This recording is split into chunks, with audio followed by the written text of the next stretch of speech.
Welcome back. Amaravati రాజధాని నిర్మాణానికి ప్రభుత్వం రెండో దశ ల్యాండ్ పూలింగ్ కు గ్రీన్ సిగ్నల్ ఇచ్చింది. సెకండ్ ఫేజ్ పూలింగ్ పై ప్రభుత్వం రైతులతో సమావేశం నిర్వహించింది. ల్యాండ్ పూలింగ్ కు భూములిచ్చే ఎండ్రాయి గ్రామ రైతులతో సమావేశమయ్యారు మంత్రి నారాయణ. స్థానిక పెద్దకూరపాడు ఎమ్మెల్యే భాష్యం ప్రవీణ్ రైతులు స్వచ్ఛందంగా రాజధాని కోసం భూములు ఇస్తున్నారంటున్న స్థానిక ఎమ్మెల్యే భాష్యం ప్రవీణ్ తో మా ప్రతినిధి Narasimha Rao face to face. AP ప్రభుత్వం అమరావతి రాజధాని నిర్మాణం కోసం రెండవ దశ ల్యాండ్ పూలింగ్కి వెళ్తుంది. అయితే ఇందులో భాగంగానే పల్నాడు జిల్లా పెదకూరపాడు నియోజకవర్గంలో కూడా కొన్ని గ్రామాలని ల్యాండ్ పూలింగ్కి ప్రభుత్వం కోరడం జరిగింది.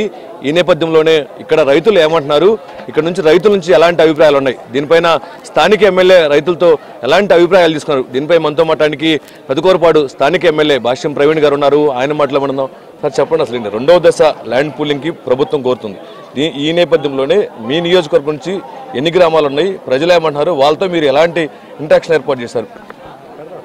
రాజధానికి సంబంధించి రెండో విడత ల్యాండ్ పూలింగ్కి మన కేబినెట్ ఆమోదం తెలపడం జరిగింది. ఆ కేబినెట్ ఆమోదం తెలిపిన గ్రామాల్లో మా పెదకూరపాడు నియోజకవర్గానికి సంబంధించి అమరావతి మండలం వైకుంఠపురం, పెదమద్దూరు, ఎండ్రాయి, కర్లపూడి ఈ 4 విలేజ్లు ఉండడం జరిగింది. ఈ 4 విలేజ్లకు సంబంధించి దాదాపు 7,500 ఎకరాల పట్టా భూమి ఉంది.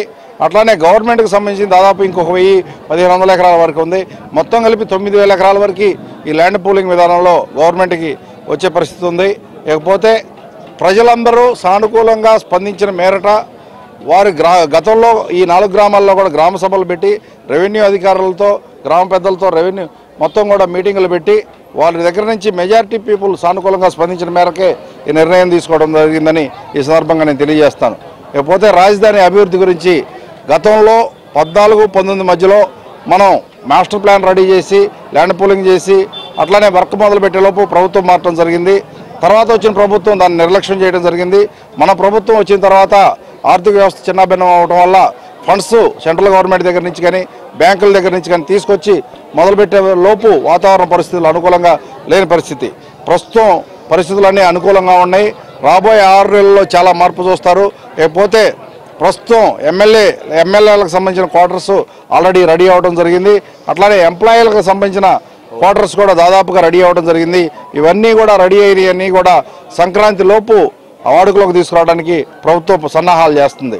అట్లానే సిఆర్డీ ఆఫీస్ కూడా మొన్నే ఓపెన్ చేయడం జరిగింది. రాజధానిలో శరవేగంగా అభివృద్ధి పనులు నడుస్తున్నాయి.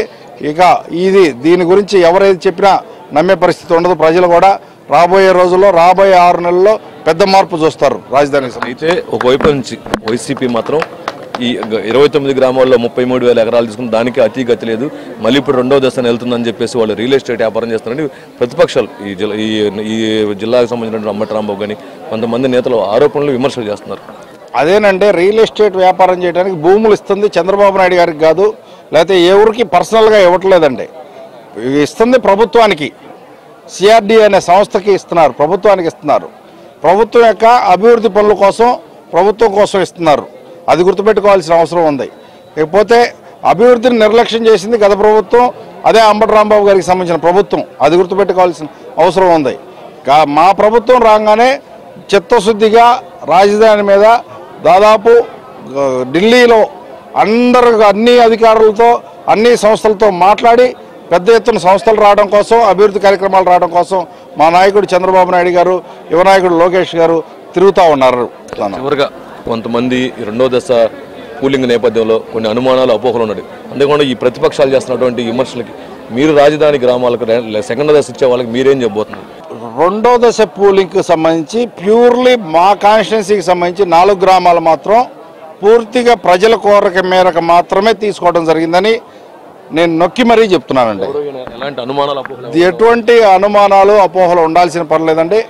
ముఖ్యంగా ఇదే గ్రామం, నేను కర్లపూడి గ్రామంలో ఉండి మాట్లాడుతున్నాను. ఈ గ్రామానికి సంబంధించిన వ్యక్తులందరూ వచ్చి నా దగ్గరకు వచ్చి వాళ్ళు సానుకూలంగా స్పందించి మా అంతటా మేము స్వయంగా రాజధాని పూలింగ్లో తీసుకోండి, మాది ల్యాండ్ పూలింగ్ విధానంలో తీసుకోండి, ల్యాండ్ ఎక్విజిషన్ విధానంలో వద్దు అని అడిగితే మాత్రమే ఈ గ్రామాలు తీసుకోవడం జరిగిందని ఈ సందర్భంగా నేను తెలియజేస్తున్నాను. సో ఇది మనం చూసుకుంటే మొత్తానికి ప్రభుత్వం రెండో దశ పూలింగ్కి వెళ్తున్న నేపథ్యంలోనే పెదకూరపాడు నియోజకవర్గంలో 4 గ్రామాల ప్రజలతో సమీక్షా సమావేశాలు ఏర్పాటు చేశారు. అధికారులు వచ్చాము, ఎవరికి ఎలాంటి అనుమానాలు, అపోహలు నమ్మొద్దు, ప్రతిపక్షాలు చేసే విమర్శలకు తావు ఇవ్వద్దని చెప్పేసి కూడా చెప్పడం జరిగింది ఈ 4 గ్రామాల ప్రజలకు. కానీ గ్రామాల యొక్క ప్రజలే స్వచ్ఛందంగా ల్యాండ్ పూలింగ్కి మేము ఇస్తామని చెప్పి రావడం జరిగింది. ఆ నేపథ్యంలోనే ఈ 4 గ్రామాలు కర్లపూడి కానీ, ఎండ్రాయి కానీ, పెద్దమొద్దూరు ఈ గ్రామాలకి మేము ఇస్తున్నాము అని చెప్పేసి వాళ్ళు స్వచ్ఛందంగా ముందుకొచ్చారు. ఎవరో కూడా ఎలాంటి అనుమానం లేదని చెప్పేసి కూడా స్థానిక ఎమ్మెల్యే భాష్యం ప్రవీణ్ గారు చెప్పారు.